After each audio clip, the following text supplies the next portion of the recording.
Hello ಸ್ನೇಹಿತರೆ, Uma's life style YouTube ಚಾನಲ್ಗೆ ಸುಸ್ವಾಗತ. ಸೊ ಈ ದಿನ ನಾನು ಒಂದು BTech ಟಾಪ್ 10 ಬ್ರಾಂಚಸ್ ಸೆಲೆಕ್ಟ್ ಮಾಡಿದ್ದೀನಿ. ಹಾಗೆಯೇ ಈ ಒಂದು ಟಾಪ್ 10 ಬ್ರಾಂಚಸ್ ಅಲ್ಲ, ನೀವು ಈ ಬ್ರಾಂಚಸ್ನ ಮಾಡಿದರೆ ಯಾವ ಜಾಬ್ಗೆ ಎಲಿಜಿಬಲ್ ಆಗ್ತೀರಾ ಅನ್ನೋದನ್ನು ಕೂಡ ಮೆನ್ಷನ್ ಮಾಡಿದ್ದೀನಿ. ನಾನು ತೋರಿಸ್ತೀನಿ ಫ್ರೆಂಡ್ಸ್, ಅದನ್ನು ಪಾಯಿಂಟ್ ಔಟ್ ಮಾಡ್ಕೊಂಡು ಹೋಗಿ. ಹಾಗೆಯೇ ನೀವು ಈ ಬ್ರಾಂಚಸಲ್ಲಿ ಏನೇನು ಕಲಿತೀರ ಅನ್ನೋದು ಕೂಡ ಇವತ್ತೇ ಫಿನಿಶ್ ಮಾಡ್ತೀನಿ. ಸೊ ಲಾಸ್ಟ್ವರೆಗೆ ನೋಡಿ, ಸ್ಕಿಪ್ ಮಾಡಿದೆ. ಹಾಗೆಯೇ ನಮ್ಮ ಚಾನಲ್ ಇನ್ನೂ ಯಾರು ಸಬ್ಸ್ಕ್ರೈಬ್ ಮಾಡಿಲ್ಲ, ಸಬ್ಸ್ಕ್ರೈಬ್ ಮಾಡ್ಕೊಳ್ಳಿ. ಹಾಗೆ ಲೈಕ್ ಶೇರ್ ಮಾಡಿ.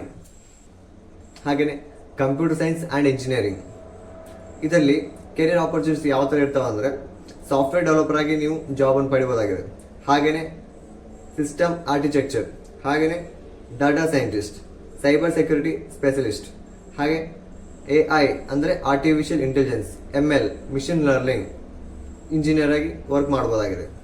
ಸೊ ಇದರಲ್ಲಿ ಕಂಪ್ಯೂಟರ್ ಸೈನ್ಸಲ್ಲಿ ನೀವು ಮೇನ್ ಆಗಿ ಒಂದು ಏನು ಕಲಿತೀರ ಅಂದರೆ, ಇದರಲ್ಲಿ ಸಿ ಪ್ರೋಗ್ರಾಮ್ ಬರುತ್ತೆ, C++, ಜಾವಾ ಮತ್ತು ಸಿ ಲ್ಯಾಂಗ್ವೇಜ್ ಮತ್ತು ಪೈಥಾನ್ ಕೂಡ ಬರುತ್ತೆ. ಈ ಪೈಥಾನ್ ಏನಿದೆ ಇದು ಮುಂದೆ top second branch artificial intelligence. So ಈ ಆರ್ಟಿಫಿಷಿಯಲ್ ಇಂಟೆಲಿಜೆನ್ಸ್ ಅಲ್ಲಿ ಮೇನ್ ಆಗಿ ನೀವೇನು ಕಲಿತೀರ ಅಂದರೆ ಪೈಥಾನ್ ಬಗ್ಗೆ ಕಲಿತೀರ. ಈ ಒಂದು ಪೈಥಾನ್ ಪ್ರೋಗ್ರಾಮ್ ಏನಿದೆಲ್ಲ ಫುಲ್ ಆರ್ಟಿಫಿಷಿಯಲ್ ಇಂಟೆಲಿಜೆನ್ಸ್ಗೆ ಮೇನ್ ಪಾರ್ಟ್. ಅಂದ್ರೆ ಇದು ಒಂದು ಕಂಪ್ಯೂಟರ್ ಇರುತ್ತಲ್ಲ, ಕಂಪ್ಯೂಟರ್ಗೆ ಮದರ್ ಬೋರ್ಡ್ ಯಾವ ಥರ ಇರುತ್ತಲ್ಲ, ಮದರ್ ಬೋರ್ಡ್ ಯಾವ ಥರ ಇರುತ್ತೆ CPUಗೆ ಸೇಮ್ ಅದೇ ಟೈಪಲ್ಲಿ ಈ ಆರ್ಟಿಫಿಷಿಯಲ್ ಇಂಟೆಲಿಜೆನ್ಸ್ಗೆ ಪೈಥಾನ್ ಇಂಪಾರ್ಟೆಂಟ್ ಆಗುತ್ತೆ. ಸೊ ಕೆರಿಯರ್ ಆಪರ್ಚುನಿಟೀಸ್ ಹೆಂಗಿರ್ತಾವೆ ಅಂದರೆ, ಮಿಷಿನ್ ಲರ್ನಿಂಗ್ ಇಂಜಿನಿಯರ್ ಆಗ್ಬೋದು, ಹಾಗೆ ಡಾಟಾ ಸೈಂಟಿಸ್ಟ್ ಜಾಬ್, ಹಾಗೆ AI research scientist, AI product manager, ಹಾಗೆ ರೋಬೋಟಿಕ್ ಇಂಜಿನಿಯರಿಂಗ್ ಹಾಗೂ ನ್ಯಾಚುರಲ್ ಲ್ಯಾಂಗ್ವೇಜ್ ಪ್ರೊಸೆಸಿಂಗ್ ಮ್ಯಾನೇಜರ್, ಹಾಗೆ AI ಕನ್ಸಲ್ಟೆಂಟ್ ಆಗಿ ನೀವು ಜಾಬನ್ನು ಪಡೆಯಬಹುದಾಗಿದೆ. ಟಾಪ್ 3 ಬ್ರಾಂಚ್ ಕೆರಿಯರ್ ಆಪರ್ಚುನಿಟೀಸ್ ಹೆಂಗಿರ್ತವೆ ಅಂದರೆ, machine learning engineering, data scientist ಹಾಗೂ AI ರಿಸರ್ಚ್ ಸೈಂಟಿಸ್ಟ್ ಹಾಗೂ NLP ಅಂದರೆ natural language processing engineer, computer vision engineering. The main branch, ನಮ್ಮ branch electronics and communication engineering.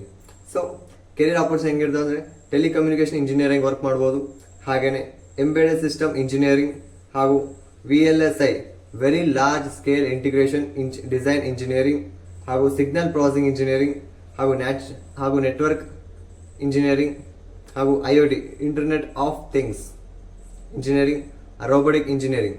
So electronics and communication ಇಂಜಿನಿಯರ್ಗೆ ತುಂಬ ಮುಖ್ಯವಾದ ಒಂದು program ಅದು ಬಂದು ಪೈಥಾನ್ ಕಂಪಲ್ಸರಿ ಪ್ರತಿಯೊಬ್ಬರು ಕಲಿಬೇಕಾಗುತ್ತೆ. ಇದರಲ್ಲಿ ಇನ್ನೊಂದು ಮಿಸ್ ಮಾಡಿದ್ದೀನಿ, ಎಂಬೆಡೆಡ್ ಸಿಸ್ಟಮ್ ಇಂಜಿನಿಯರಿಂಗ್, ಹಾಗೆಯೇ microcontroller. Top 5th branch career opportunities aeronautical engineering, astronautical engineering ಮತ್ತು flight test engineering, propulsion engineering ಮತ್ತು ಏವಿಯಾನಿಕ್ ಇಂಜಿನಿಯರಿಂಗ್ ಹಾಗೂ ಸಿಸ್ಟಮ್ ಇಂಜಿನಿಯರಿಂಗ್, ಏರೋಸ್ಪೇಸ್ ಟೆಕ್ನಿಷಿಯನ್ ಮತ್ತು research scientist. Top 6th branch career opportunities ಬಂದು process engineer ಹಾಗೂ material engineer, biochemical engineer, environmental engineer, chemical plant engineer ಹಾಗೂ pharmaceutical engineer ಮತ್ತು quality control engineer ಮತ್ತು energy engineering. So ಈ ಒಂದು process engineer ಅಂದರೆ manufacture of ಕೆಮಿಕಲ್ಸ್ನ, ಹಾಗೆಯೇ ಒಂದು ಬಯೋಕೆಮಿಕಲ್ ಇಂಜಿನಿಯರ್ಸ್ ಅಂದರೆ ಬಂದಿರುವಂಥ ಕೆಮಿಕಲ್ನ ಟೆಸ್ಟ್ ಮಾಡೋದು, ಹಾಗೆ ಒಂದು ಸ್ಟೋರ್ ಮಾಡೋದಿರುತ್ತಲ್ಲ, ಈ ಥರ ಇಂಜಿನಿಯರ್ಸ್ಗಳು ಆಗ್ಬೋದಾಗಿದೆ ಒಂದು ಕೆಮಿಕಲ್ ಇಂಜಿನಿಯರಲ್ಲಿ. Top 7th branch career opportunities ಬಂದು bioprocess engineer, biomedical engineer ಹಾಗೂ bioinformatic scientist, genetic engineer ಹಾಗೂ biotechnological processor scientist, pharmaceutical engineer, food and architecture biotechnological engineer ಮತ್ತು regulatory affairs in technology. Top 8th electrical engineer. So career opportunities ಬಂದು ಒಂದು power electronic engineer ಹಾಗೂ renewable energy engineer ಹಾಗೂ instrumentation engineer, control system engineer, power energy engineer ಮತ್ತು micro control engineer, embedded system engineer, ಹಾಗೆಯೇ hardware programming engineer ಮತ್ತು electrical engineer. So and electronic engineer. ಇದರಲ್ಲಿ job opportunities ಚೆನ್ನಾಗಿರ್ತವೆ friends. Electrical and electronics and communication engineering ಮತ್ತು ಈ ಒಂದು computer science and engineering. And ಈ ಒಂದು CS ಏನಿದೆಲ್ಲ, ಈ CSಗೆ ಆಪರ್ಚುನಿಟಿ ಚೆನ್ನಾಗಿರ್ತವೆ. ಈ ಒಂದು ಆರ್ಟಿಫಿಷಿಯಲ್ ಇಂಟೆಲಿಜೆನ್ಸ್ ಏನಿದೆ ಅಲ್ಲ, ಇದ್ರದ್ದೊಂದು ಗ್ರೋಪ್ ಏನಿದೆ ನಮ್ಮ ಒಂದು ಇಂಡಿಯಾದಲ್ಲಿ ಕಡಿಮೆ ಇದೆ.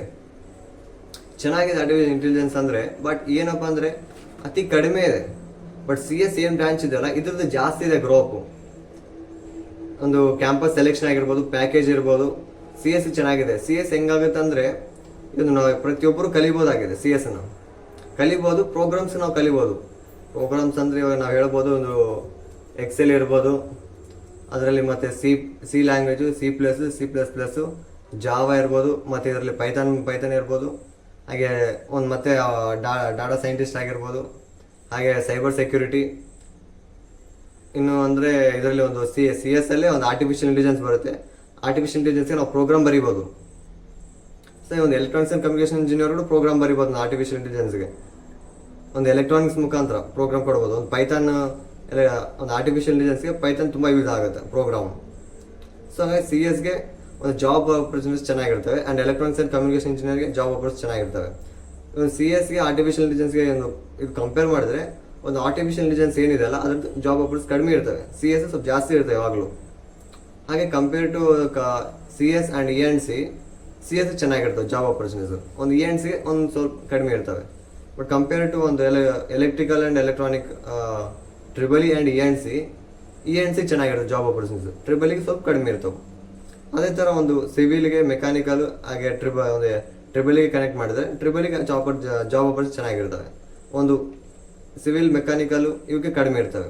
ಬಟ್ ಸಿವಿಲ್ ಇಂಜಿನಿಯರ್ ಯಾವ ಥರ ಆಗಬೇಕಂದ್ರೆ ನಿಮ್ಮದು ಸ್ವಂತ ಒಂದು ಕಾಂಟ್ರಾಕ್ಟ್ ಬೇಸ್ ಅಥವಾ ಕಾಂಟ್ರಾಕ್ಟ್ ಯಾರು ನಿಮ್ಮ ಫ್ಯಾಮಿಲಿ ಬ್ಯಾಕ್ಗ್ರೌಂಡಲ್ಲಿ ಇದ್ದರೆ ನೀವು ಒಂದು ಸಿವಿಲ್ ಇಂಜಿನಿಯರ್ ಮಾಡ್ಬೋದಾಗಿದೆ. ಇದರಲ್ಲಿ ಸಿವಿಲ್ ಇಂಜಿನಿಯರ್ಸ್ಗೆ ನಿಮ್ಗೆ ಗೌರ್ಮೆಂಟಲ್ಲಿ ಕೂಡ ಜಾಬ್ ಆಪರ್ಚುನಿಟಿ ಚೆನ್ನಾಗಿರುತ್ತೆ. ಎಲೆಕ್ಟ್ರಿಕಲ್ಗೂ ಆಪರ್ಚುನಿಟೀಸ್ ಇರ್ತಾವೆ. ಒಂದು ಕಂಪ್ಯೂಟರ್ ಸೈನ್ಸ್ ತುಂಬ ಕಡಿಮೆ ಇರ್ತಾವೆ. ಬಟ್ ಎಲೆಕ್ಟ್ರಾನಿಕ್ಸ್ಗೆ ಇರುತ್ತೆ ಜಾಬ್ ಆಪರ್ಚುನಿಟೀಸು. ಸಿಗೆ ಇರುತ್ತೆ, ಟ್ರಿಬಲಿಗೆ ಇರುತ್ತೆ, ಸಿವಿಲ್ಗೆ ಇರುತ್ತೆ, ಮೆಕ್ಯಾನಿಕಲ್ ಸಮೇತ ಇರುತ್ತೆ. ಯಾಕಂದರೆ ಮೆಕ್ಯಾನಿಕಲ್ ಟೆಕ್ನಿಷಿಯನ್ಸ್ ಬೇಕಾಗುತ್ತೆ ಪ್ರತಿ ಕಂಪ್ನಿಯಲ್ಲಿ. ನಮ್ದು ಏನು ಗೌರ್ಮೆಂಟ್ ಕಂಪ್ನೀಸ್ ಇದಾವಲ್ಲ, ಒಂದು ರಾಡ್ ತಯಾರು ಮಾಡೋದಾಯಿತು, ಒಂದು ಐರನ್ ತಯಾರು, ಅಥವಾ ಒಂದು ಪವರ್ ಪ್ಲ್ಯಾಂಟ್ ಕಡೆ ಮೆಕ್ಯಾನಿಕಲ್ ಟೆಕ್ನಿಷಿಯನ್ಸ್ ಬೇಕಾಗ್ತಾರೆ. ಸೊ ಕಂಪಲ್ಸರಿ ಮೆಕ್ಯಾನಿಕಲ್ ಕೇಳ್ತಾರೆ, ಸಿವಿಲ್ ಇಂಜಿನಿಯರ್ಸು ಕೇಳ್ತಾರೆ, ಎಲೆಕ್ಟ್ರಾನಿಕ್ಸ್ ಕೂಡ ಕೇಳ್ತಾರೆ. ಸಿ ಕೂಡ ಸಿ ಎಸ್ ಸಿ ಕಡಿಮೆ ಆಗುತ್ತದೆ. ಓಕೆನಾ ಫ್ರೆಂಡ್ಸ್? ಹಾಗೆಯೇ ಈ ಒಂದು ಇನ್ಫಾರ್ಮೇಷನ್ ನಿಮ್ಗೆ ಇಷ್ಟ ಆಗಿದ್ರೆ ಹಾಗೆ ಲೈಕ್ ಮಾಡಿ, ಶೇರ್ ಮಾಡಿ, ಸಬ್ಸ್ಕ್ರೈಬ್ ಮಾಡಿ. ಈ ಒಂದು ನಾನು ಏನು ಪ್ರಾಸೆಸ್ ತಿಳ್ಕೊಂಡಿದ್ದಲ್ಲ, ಈ ಒಂದು ಪ್ರಾಸೆಸ್ ನಾನು ಅಪ್ರಾಕ್ಸಿಮೇಟ್ಲಾಗಿ ನನ್ನ ಫ್ರೆಂಡ್ಸ್ ಕಡೆ, ನಮ್ಮ ಸೀನಿಯರ್ಸ್ ಕಡೆ ಎಲ್ಲ ಇದು ಅಂತ ತೆಗೆದುಕೊಂಡ ಒಂದು ಇನ್ಫಾರ್ಮೇಷನ್ ಆಗಿದೆ. ಇದು ಅಕ್ಯುರೇಟ್ ಅಲ್ಲ. ಸೊ ನಿಮ್ಗೆ ಅಕ್ಯುರೇಟ್ ಬೇಕಂದರೆ ಈ ಒಂದು ನಿಮ್ಮ ಸೀನಿಯರ್ಸ್ ಇರ್ತಾರಲ್ಲ, ನಿಮ್ಮ ಸೀನಿಯರ್ಸ್ಗೆ ಕೇಳ್ಬೋದು. ಒಂದು ಯಾರು ಕ್ಯಾಂಪಸ್ ಸೆಲೆಕ್ಷನ್ ಆಗಿರ್ತಲ್ಲ, ಕ್ಯಾಂಪಸ್ ಸೆಲೆಕ್ಷನ್ ಆಗಿ ಒಂದು ಜಾಬಲ್ಲಿ ಇರ್ತಾರಲ್ಲ ಅವ್ರಿಗೆ ಕೇಳಿದ್ರೆ ಇನ್ನೂ ಅಕ್ಯುರೇಟಾಗಿ ಸಿಗುತ್ತೆ ನಿಮಗೆ. ಒಂದು ಯಾವ ಥರ ಇರುತ್ತೆ ಜಾಬ್ ಆಪರ್ಚುನಿಟಿ, ಒಂದು ಸಿ ಎಸ್ ಆಗಿರ್ಬೋದು, ಒಂದು ಆರ್ಟಿಫಿಷಿಯಲ್ ಇಂಟೆಲಿಜೆನ್ಸ್ ಆಗಿರ್ಬೋದು, artificial intelligence and machine learning ಆಗಿರ್ಬೋದು, ಎಲೆಕ್ಟ್ರಿಕಲು, ಬಯೋಟೆಕ್ನಾಲಜಿ, ಕೆಮಿಕಲ್ ಇಂಜಿನಿಯರಿಂಗ್, ಏರೋಸ್ಪೇಸು, ಹಾಗೆ ಸಿವಿಲು, ಮೆಕ್ಯಾನಿಕಲು, ಎಲೆಕ್ಟ್ರಾನಿಕ್ಕು. ಸೊ ಇವು ಆಲ್ ಬ್ರಾಂಚಸ್ ಏನಿದಾವಲ್ಲ, ನೀವೆಲ್ಲ ಇದು ಫುಲ್ ಅಕ್ಯುರೇಟ್ ಬೇಕಾದ್ರೆ ಸೀನಿಯರ್ಸ್ ಬಗ್ಗೆ ಕೇಳ್ಬೋದು. ಹಾಗೆ ಲೈಕ್ ಮಾಡಿ, ಶೇರ್ ಮಾಡಿ, ಸಬ್ಸ್ಕ್ರೈಬ್ ಮಾಡಿ ಫ್ರೆಂಡ್ಸ್. Thank you.